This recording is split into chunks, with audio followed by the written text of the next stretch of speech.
വൈദ്യരെ, വൈദ്യർക്ക് plastic surgery ചെയ്യാൻ അറിയുമോ? ഞാൻ വൽപ്പു. എന്റെ വാലും ചെവിയും വലുതാ, രണ്ടും ചെറുതാക്കണം. ഞാൻ ചെറുപ്പു. വാലും ചെവിയും ചെറുതാ, രണ്ടും വലുതാക്കണം. അതായത് എന്നെ ചെറുപ്പൂനെ പോലെ ആക്കണം. എന്നെ വൽഫൂനെ പോലെയും.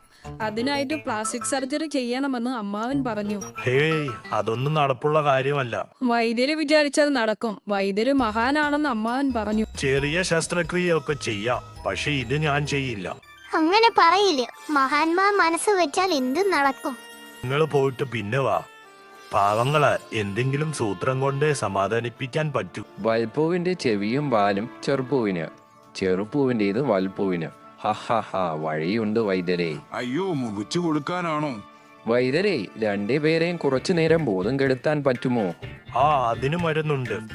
ഞാൻ വൈദ്യരുടെ അസിസ്റ്റന്റാ. ഈ മരുന്ന് കഴിച്ചു. ഉറങ്ങി ഉണരുമ്പോഴേക്കും സർജറി തീർത്തു തരാം. രണ്ടുപേരെയും കണ്ടാൽ ഒരേപോലെയാ. അത് വെച്ച് ഒരു സൂത്രം ഒപ്പിക്കാം. നമ്മൾ പറ്റിച്ചെന്ന് അവർക്ക് തോന്നരുത്. പാവങ്ങളാ. ദാ ഉണർന്നു. Hurray, surgery success. തന്റെ ചെവിയും വാലും വലുതായില്ലേ? എന്റെ ചെവിമാരും പണ്ടേ വലുതല്ലേ. ഞാൻ വൽപ്പുവാ. അല്ലെന്നേ, താൻ ചെറുപ്പുവാ. ദാ ആ വൽപ്പുവിന്റെ ചെവിയും വാലും തനിക്ക് കിട്ടിയതാ. അപ്പോ ഞാനോ?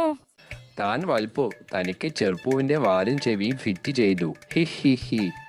അത് ശരി, ഞാനാണല്ലേ വൽപ്പു. അപ്പോൾ ഇനി ആരെങ്കിലും പേര് ചോദിച്ചാൽ ഞാൻ വൽപ്പു എന്ന് പറയണം. താൻ എന്റെ പേരൊന്നു ചോദിച്ചേ. ശരി, തന്റെ പേരെന്താ?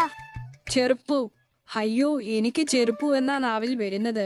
തനിക്കോ? തന്റെ പേരെന്താ? എനിക്ക് വൽപ്പു എന്ന് പറയാനാ തോന്നുന്നത്. എന്തോ കുഴപ്പമുണ്ട്. ഈ അസിസ്റ്റന്റ് ചതിച്ചു. വാലും ചെവിയും മാറ്റിയത് സമ്മതിച്ചു. പക്ഷേ പ്ലാസ്റ്റിക് സർജറി വഴി പേരും തമ്മിൽ മാറ്റാൻ തന്നോട് ആരാ പറഞ്ഞത്? ഈ മണ്ടന്മാരെ കൊണ്ട് തോറ്റു ഓടിക്കോ.